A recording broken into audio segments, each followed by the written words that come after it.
Hey, Fireball Tim here. Welcome to Auto Dissection. Today we're doing the Ford Flex, as in flexed out to the max, as in long. This is pretty cool. It's kind of cubist in its approach. You know, with most of the SUVs that are out there, they're all taking a similar approach. And I admire Ford for taking almost a reverse approach with this car.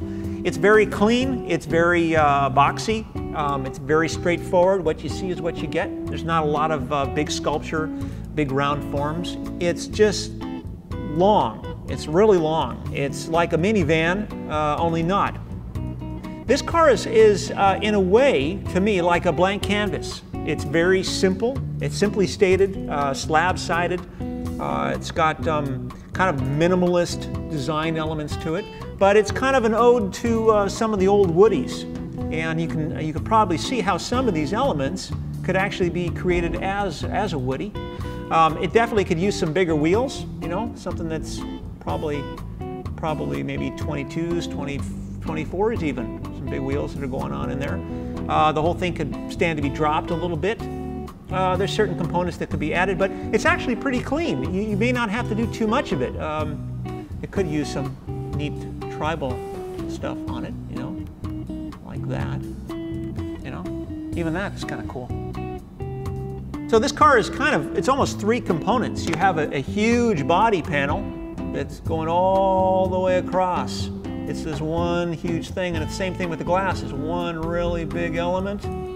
And then you have this sliver of a top going across the top, you know. It's like three components that are sandwiched together. And when you see this thing driving by, you're gonna see three strips of color go by. Let's take a look at the rear three-quarter here. I like this a lot, and I wish they had done a little bit more with this particular element. I like this metal piece in the back here. As you can see, that metal piece. It would have been nice to have some of that piece, you know, maybe right in here, you know, maybe even across the top. But that's a neat component, and who knows, maybe they do have that. That'd be kind of a neat thing to see. It's taken on kind of the approach that Mini and the Toyota FJ Cruiser have done with the white top and body color changes.